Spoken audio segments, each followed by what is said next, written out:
A paz de Cristo, amados irmãos, irmãs, estamos aqui em nome de Jesus para mais um momento de escola bíblica, trazendo para vocês nessa data de hoje a lição de número 6, cuja o título é A Igreja e a Cidade.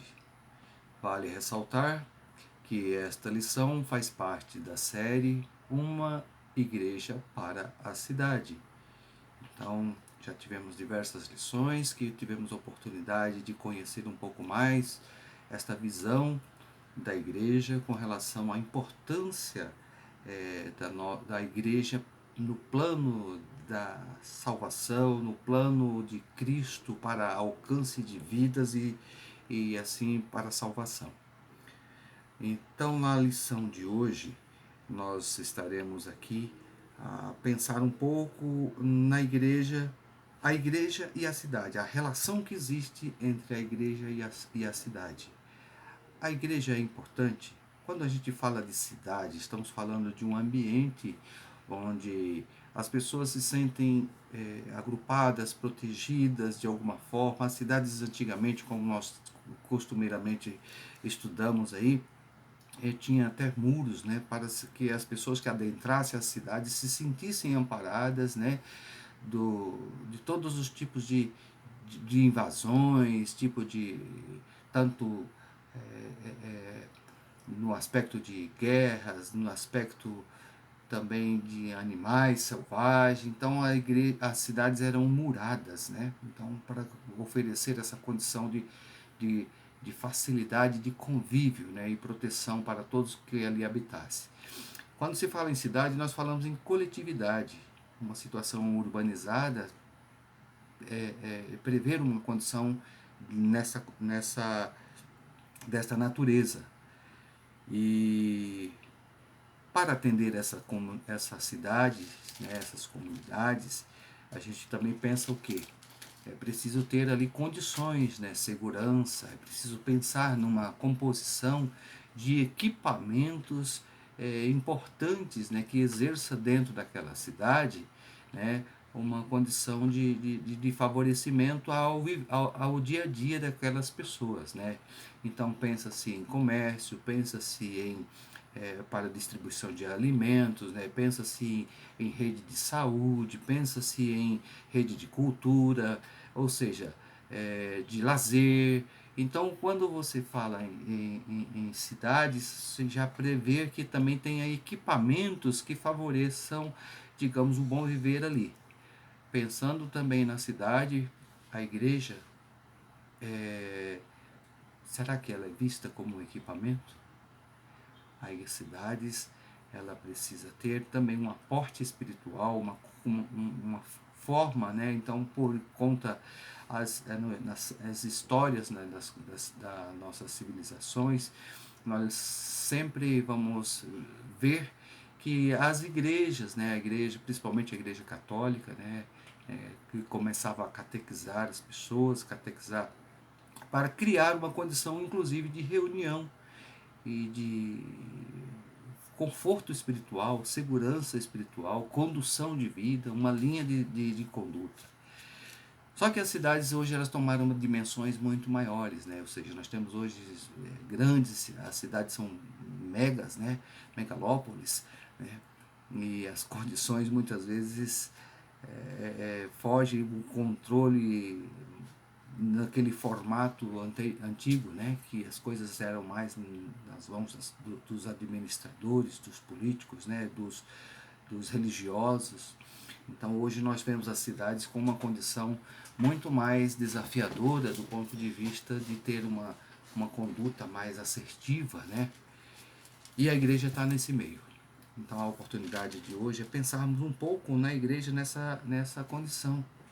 E o objetivo da nossa lição, de fato, é refletir sobre as frentes ministeriais que nos ajudam a ser uma igreja para a cidade, mantendo o equilíbrio para, ao mesmo tempo, valorizar a cidade e também confrontá-la. Portanto, tem ali diversos tipos de influências que nós vamos ver a seguir.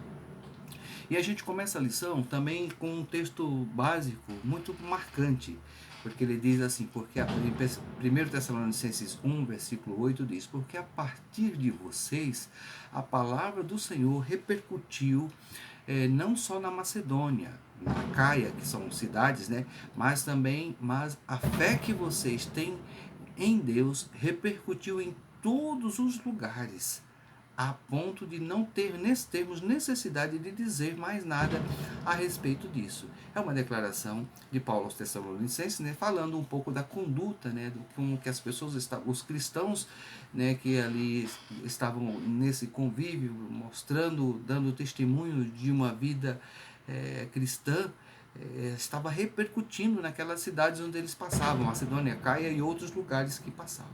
Muito interessante isso e marcante para a gente poder refletir um pouco mais na frente. E a igreja não pode contrariar. Ele, aqui no nossos escritores usou até um termo que está meio não é conhecido, né, mas é a questão da urbanofobia, que quer dizer, tem pessoas que têm medo da cidade, né, por conta das aglomerações, por conta de tantas situações presentes na cidade. Mas também tem as pessoas que têm a urbanofilia, que quer dizer, as pessoas são apaixonadas pela cidade, têm uma idolatria pela cidade, né? Então a igreja precisa não precisa contrariar nenhuma coisa nem a outra. A igreja tem um papel que é extremamente diferente, né, que não vai ao encontro de nenhuma dessas duas situações. Porém, ela tem um papel muito mais relevante e é isso que a gente precisa refletir. Então, é tempo de refletir. E no tempo de refletir, nós vamos desdobrar essa lição pensando então nos ministérios que podemos apresentar a igreja como equipamento. Então, como que a igreja pode trabalhar, como que a igreja pode favorecer as condições de vida de uma cidade? Então, primeiro nós entendemos a conexão com Deus. A igreja pode favorecer essa condição dos habitantes da cidade se conectar com Deus. A conexão com o Evangelho, a conexão com as pessoas e a conexão com o futuro. Então, este será a forma que nós iremos, os 4 tópicos, né, serão os desdobramentos aí da nossa lição. E aí nós vamos pensar um pouquinho na cidade, também assim da importância dela dentro da visão bíblica, dentro daquilo que a gente precisa, digamos, entender que seja muito melhor, mais ideal do ponto de vista de aproveitar a oportunidade, né? Às vezes a gente quando nós falamos de cidade, o que nós queremos na cidade? O que nós pensamos na relação da igreja e cidades? São as pessoas que precisam serem alcançadas para o Evangelho. Claro que estão ali. E todas as pessoas, indistintamente de classes sociais, de onde mora, enfim, todas as condições, precisam serem contempladas. E a igreja precisa pensar, enxergar isso e as condições de podermos atender, né?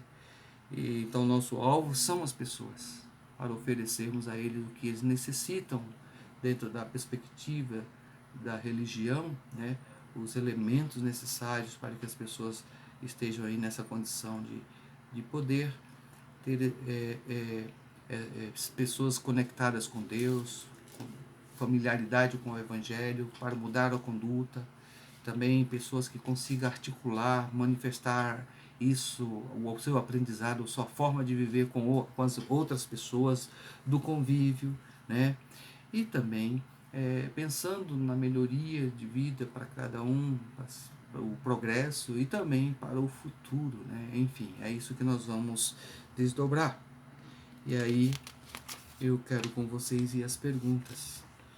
E já a primeira pergunta diz assim: a visão bíblica das cidades não é nem hostil nem romântica, claro, né? O que podemos afirmar sobre a natureza da cidade? Nós já estudamos anteriormente, né, que cidade lá, como que surgiram as cidades. A própria Bíblia fala que o desfecho da nossa história aqui nessa primeira jornada da humanidade vislumbra-se a grande cidade de Jerusalém celestial, ou seja, lá mostra ela bem ornamentada, bem composta para atender os futuros habitantes daquela cidade, né? A cidade de Jerusalém. Mas essa história de cidade começa aqui. E vamos lá. 1 Tessalonicenses 1, versículo 9, nós temos uma leitura e a Nilda vai ler para nós, por favor, Nilda, para a gente poder entender, né, a natureza da cidade, né, como é que nós podemos explorar um pouco esse entendimento e responder como a igreja pode conectar as pessoas com Deus. A igreja tem essa condição? Favorece nesse aspecto? Porque eles mesmos anunciam de vós qual a entrada que tivemos para convosco, e como dos ídolos vos convertestes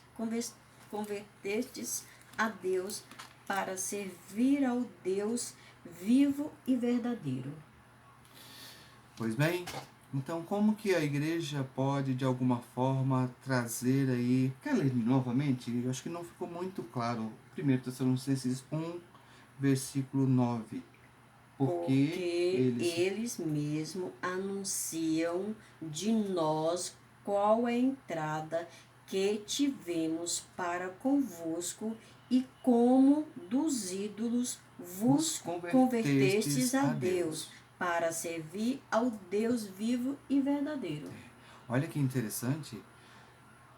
Aqui esse texto refere-se aos nossos irmãos que nos seus trabalhos missionários, digamos, expandindo o Evangelho de Cristo, o título até diz o sucesso do Evangelho em Tessalônica e a fidelidade daquela igreja.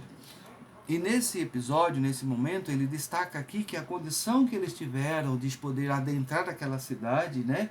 E ali eles poderem pregar o evangelho e de alguma forma levar elementos, argumentos suficientes para que as pessoas pudessem deixar a idolatria e se converterem a um Deus, ao Deus verdadeiro, né?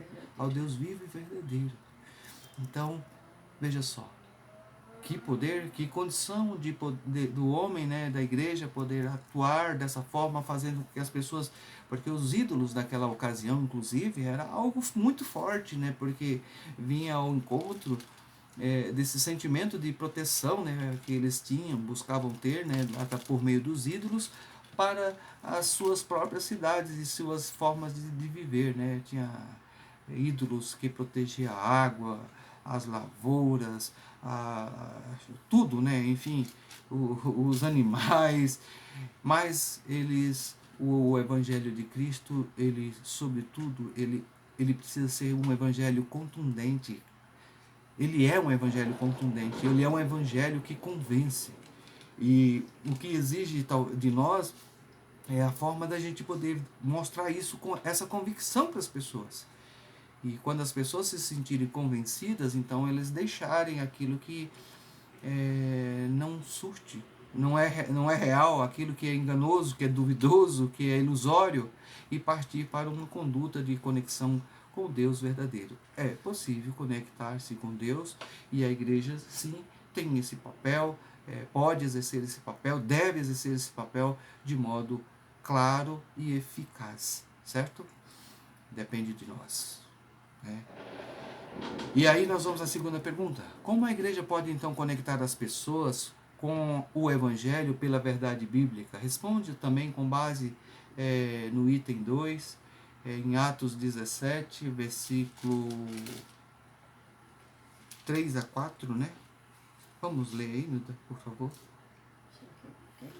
E aí nós vamos entender como que a igreja pode conectar as pessoas com base no Evangelho pela verdade bíblica. Pode. E passando por Anfípolis e Apolônia, chegaram a Tessalônica, onde havia uma sinagoga de judeus. E Paulo, como tinha por costume, foi ter com eles por 3 sábados. Despontou com eles sobre as Escrituras, expondo e demonstrando que convinha que o Cristo poderoso e que o Cristo padecesse e ressuscitasse dos mortos, é este Jesus que vos anuncio, dizia ele, é o Cristo. E alguns deles creram e ajuntaram com Paulo e Silas, e também uma grande multidão de gregos religiosos e não poucas mulheres distintas. Bom, é um texto que também mostra aí as primeiras experiências do Evangelho de Cristo, né, sendo disseminado em toda aquela região, né, e naquelas cidades, e os apóstolos, né, os discípulos saíram para pregar o Evangelho, e ali tinha diversas situações, eles faziam essas avaliações, mas sobretudo era muito importante que lembrar do que acontecia. Inclusive, né, do texto básico, é citado aqui também nesse ponto, que a forma com a qual eles chegavam nessas cidades, eles pregavam esse evangelho, eles falavam de um evangelho que era diferente, um Cristo que morreu, que ressuscitou. É algo inédito, algo que o homem não tinha visto, mas eles davam testemunho disso e evidenciava que essa verdade. E muitos iam crendo. E curioso que o texto básico diz, né, que eles não, tinha situações que eles mesmos era tão claro a forma tão clara a forma deles testemunharem, testificarem deste evangelho, que dispensava muitas vezes o comentário, algum comentário a mais, né? Repercutiu, né? A palavra do Senhor repercutiu não só na Macedônia e na Acácia, mas a fé de vocês, que vocês têm em Deus, repercutiu em todos os lugares. Isso aqui deixa claro para nós a importância que é uma igreja, né? Quem é a igreja? Sou eu, a igreja somos nós, né? Que compomos, pessoas que compõem a igreja, que faz essa igreja, digamos, que dá credibilidade e aí nos faz refletir, né? O papel que cada um de nós temos, que partimos da individualidade, a nossa forma de crer, para levar de modo com a visão coletiva, né? Uma visão de uma instituição organizada, estruturada para poder disseminar um evangelho, para alcançar vidas que precisam, que têm sede da salvação, sede de vida, fome de vida, né? E, enfim, a gente precisa enxergar isso. E lembrando, primeira coisa, que o próprio testemunho falava muito alto. Mas não basta ficar só no testemunho, porque o testemunho está sempre no nosso entorno, né? As pessoas no nosso derredor, as pessoas que nos presenciam. Mas de alguma forma é preciso pensar numa forma de disseminar essa palavra, estratégia de levar, e que a gente seja visto, que tem um povo que é zeloso, um povo que prima pelo evangelho verdadeiro, uma palavra que traz verdadeiras condições de mudança de vida, de transformações de pessoas, né, para serem melhores pessoas, melhores cidadãos, né, tementes a Deus e que ame o próximo, que respeita o próximo, que respeita as leis, que respeita a sociedade, que estabelece coisas justas. É isso. E a igreja tem esse papel.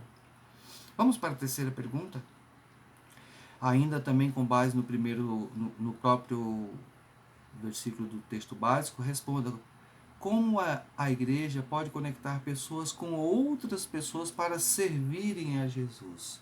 Aí é só ampliando um pouco esse mesmo entendimento que nós já estávamos a falar, lembrar que o testemunho das pessoas que a gente vive, as pessoas também, nós podemos levar as pessoas, a igreja pode conduzir as pessoas a viver experiências com Deus. Veja só, isso aqui é mais marcante, é importante, por isso que a nossa organização, a nossa igreja, ela precisa saber acolher as pessoas, ir ao encontro das pessoas, como também acolher as pessoas, de modo que as pessoas também consigam viver experiências com Deus, conectar as pessoas com outras pessoas para juntas se conectarem com Deus, para juntos servirem a Jesus, para juntas também poderem contribuir para que outras pessoas sejam alcançadas. É amplo esse entendimento e vale a gente refletir o papel da nossa igreja e esses ministérios, o ministério que pede a clareza, né, para nós amar a Deus sobre todas as coisas, amar ao próximo e poder discipular e poder fazer as pessoas entenderem, contribuir para que as pessoas entendam um verdadeiro evangelho que transforma, certo? Vamos à quarta pergunta então. Como a igreja pode conectar pessoas com a esperança de um futuro melhor? Eita! Baseei também em si em 1 Tessalonicenses 1, versículo 3, que é o texto básico, também no 4, versículo 14. Milton, leia para nós. 1 Tessalonicenses 4, 14. O que diz? Porque se cremos que Jesus morreu e ressuscitou, assim também aos que em Jesus dormem, Deus os tornará a trazer com ele. Na primeira parte que diz do texto básico, né, que fala lá sobre a conduta, a forma com que eles estavam organizando as igrejas na cidade, né, a gente pode ver também o trabalho social. Né? Leia lá novamente, por favor, o versículo 3. Lembrando-nos sem cessar da obra da vossa fé, do trabalho da caridade e da paciência, da esperança em nosso Senhor Jesus Cristo, diante de nosso Deus e Pai. Ok? Então, o que nós enxergamos aqui nesses dois textos? Uma condição do homem pensar no agora, partindo para uma condição, para oferecer, digamos, uma melhoria, uma condição de vida, desenvolvimento, favorecimento, trabalho social, trabalho na caridade, a caridade que é o amor, crescer no amor, divulgar e a pregação do próprio evangelho. Então, o que a gente pode pensar que a igreja pode fazer?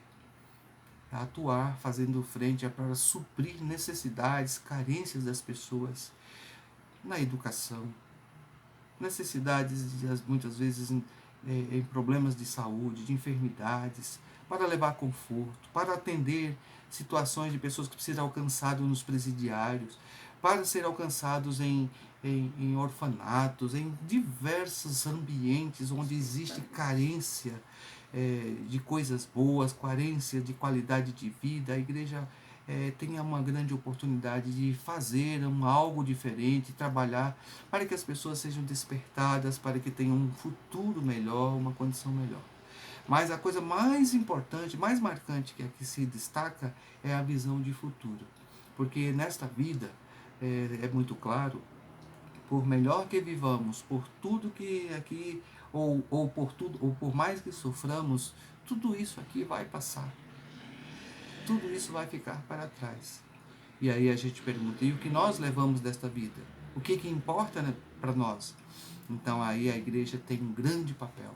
Mostrar aí a grande proposta, a grande realidade que Cristo oferece para todos, que é a vida eterna, a vida futura, com base na experiência de Cristo, como ele veio e que morreu. E então, muitos viram ele morrer, ele morto. Foi sepultado, muitos viram. E muitos viram também ele ser ressuscitado. E alguns viram ele ser ascenso aos céus. E milhares e milhares e milhares e milhares de pessoas no decorrer desse tempo até hoje, depois de Cristo, temos tido a oportunidade de viver experiências com Cristo. Porque ele garantiu, ele prometeu estar conosco todos os dias e até a consumação dos séculos. Ele traz uma promessa de que ele virá para buscar aqueles que entender, compreender a sua proposta de salvação e aceitar para viver eternamente. Então, é isso que esta mensagem, essa proposta, essa condição a igreja precisa oferecer. Estamos preparados, igreja? Estamos fazendo, trabalhando com esta visão? É a grande pergunta. Certo? Então, nessas quatro primeiras perguntas, nós tivemos aí a oportunidade de ver um pouco a igreja, né, nessa condição de fazer com que as pessoas enxerguem e conectem com Deus, religuem a Deus, também de poder viver, conectar pessoas com o próprio Evangelho, ou seja, dar consistência, trazendo sentido, esclarecimentos da vida, palavra da verdade. Também vimos aí a oportunidade de poder, dentro do ministério, para conectar pessoas umas às outras, do bom relacionamento, do bom viver. Temos aí várias situações do convívio que a igreja oferece, né? para que as pessoas sintam o amor de Cristo, o amor de Deus, que ele foi estimulado para que fôssemos liberados na horizontal, vivenciado na horizontal, ou seja, amor a Deus e amor ao próximo, pudesse também ser aqui vivenciado dentro da igreja. A igreja é perfeita? Não, mas ela tem aqui os elementos que traz o melhor de nós. O que vem da parte de Deus, isso vem com suficiência, vem com perfeição. Infelizmente, dentro da igreja ainda existem algumas situações ruins, pecaminosas, porque trata-se de pessoas que estão ali, que devem estar ali para serem tratadas, serem convertidas, serem aprimoradas na fé. Então, esse é o nosso papel. Então, tentar buscar limpar as pessoas, ajudar as pessoas a compreender um evangelho que salva, que transforma, né? E que faz das pessoas, traz para as pessoas esperança para uma vida melhor, tanto aqui e, sem dúvida, a vida eterna, a vida do futuro, certo? Assim, ficamos esses 4 tópicos e agora nós vamos pensar na aplicação, que é o tempo de agir. E aí a gente pergunta, somos uma igreja para a cidade, ok? Reconhecemos o potencial urbano. É preciso entender que existe um potencial. Somos uma igreja para a cidade. Reconheçamos, melhor dizendo, o potencial urbano. É um chamado para que a gente esteja a refletir no potencial urbano para que as pessoas sejam alcançadas. É um lugar onde pessoas precisam de verdade serem alcançadas, como nós falamos inicialmente. Aí a gente entra a pergunta e assim, destaque para reflexão. Aspectos demográficos, geográficos e culturais positivos da cidade onde você mora e como Deus pode usá-los para a propagação do Evangelho.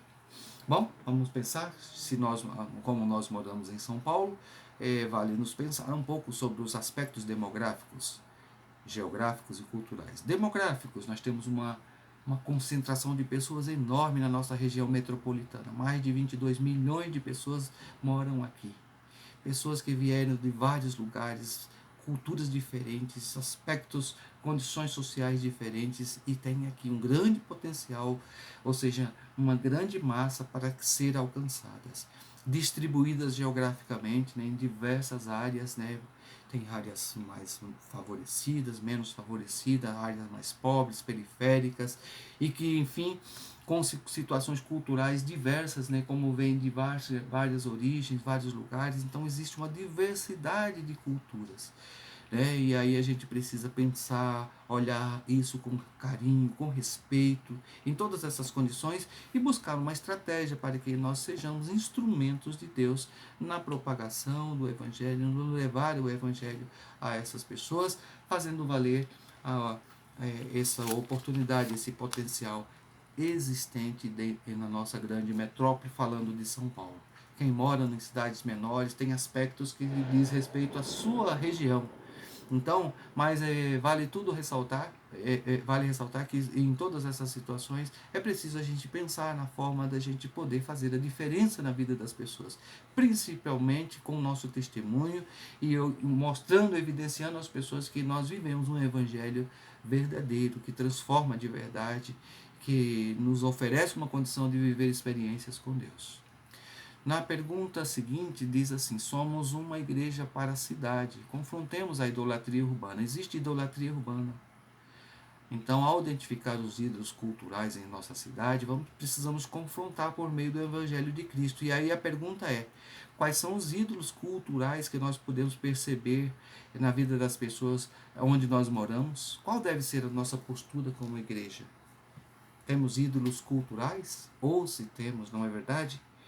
Então, nós temos aí, quando fala ídolos, né, as pessoas pensam em jogadores, pensam em cantores, pensam em atrizes, em atores, pensam hoje nos populares, os youtubers, né?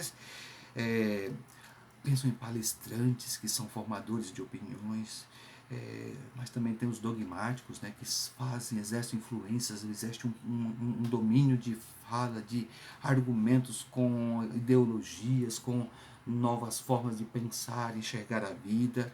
Inclusive também tem idolatrias às próprias igrejas. Então, qual deve ser a nossa postura? Hein? Igreja. Nossa postura deve ser de muito respeito. Porque, primeiro, todos esses têm situações que são positivas, mas o nosso cuidado é que nós não podemos jogar, como diz, a água da banheira com a criança dentro, fora, generalizar. Ou seja, é preciso a gente valorizar aquilo que é positivo, mas jamais sem deixarmos sermos levados por um sentimento, por uma coisa que não leva a nada, que as pessoas muitas vezes ficam iludidas, né, com as idolatrias urbanas, com as coisas que são meramente passageiras e sem sentido. Então nós precisamos muitas vezes mostrar, e até para as coisas positivas, mostrar que existe um Evangelho, o Evangelho de Cristo. Sim, esse é transformador, esse dá sentido à vida, esse transforma as pessoas para sermos melhores como indivíduos, como cidadãos, né? E como melhores pais, melhores maridos, melhores esposas, melhores profissionais. De alguma forma é preciso a gente pensar que o Evangelho deve exercer essa positividade na vida das pessoas, e as pessoas precisam enxergar isso. Mas para isso a gente não precisa desprezar, sermos arrogantes com nenhuma situação. Ainda que vemos esses ídolos urbanos, essas situações urbanas comuns, é preciso a gente ter um pouco o nosso cuidado, mas mostrar que nós temos um evangelho muito fazer a diferença, e um evangelho consistente que faz a diferença na vida das pessoas, tá bom? E o cuidado, cuidado porque tem muitas coisas boas que tem por aí, que tem uma gama de situações ruins, embutidas, sutis, para enganar, para trapacear. São estratégias do maligno também, que vem aí para minar aí a condição do homem alcançar o Evangelho. Então, contra todas essas situações, a gente precisa estar atento para termos uma conduta mais assertiva como igreja, como organização, e somos nós que precisamos pensar, contribuir com a igreja para que a gente venha fazer a diferença. Certo? Bom, é preciso... Não, é isso mesmo. E aí sim nós estamos chegando ao término da nossa lição, deixando para vocês pensarem um pouco mais sobre esta questão. Como posso ser melhor membro? Como podemos contribuir para que a nossa igreja seja mais eficiente, mais atual, mais assertiva em nossas atividades, a começar do nosso próprio testemunho, da nossa própria forma de ser, de viver no nosso dia a dia. Vale pensarmos para que a gente tenhamos a estratégia, né, de influenciar, de fazer... hoje nós temos os canais aí da mídia, né, que favorece a pregação do Evangelho, para trabalhar, para poder favorecer de verdade as nossas cidades com o Evangelho de Cristo, certo? Eu quero ir para o compromisso missional, que diz: tenha uma visão equilibrada da cidade. Nosso desafio é esse. Também utilizar a criatividade para compartilhar o Evangelho. E também ame, pregue e abençoe. Nosso papel é esse: amar, pregar e abençoar, fazendo a diferença na vida das pessoas, né, em meio à nossa cidade. Que Deus abençoe. A nossa próxima, fique de olho, a próxima lição é a lição de número 7, a pregação e as cidades. Aí esse assunto vai ser, vamos dar prosseguimento a esse assunto, a pregação e as cidades. A estratégia de pregarmos, a estratégia de atuarmos como disseminadores do Evangelho de Cristo, tá bom? Que Deus abençoe a todos nós, no hoje e no sempre. Amém.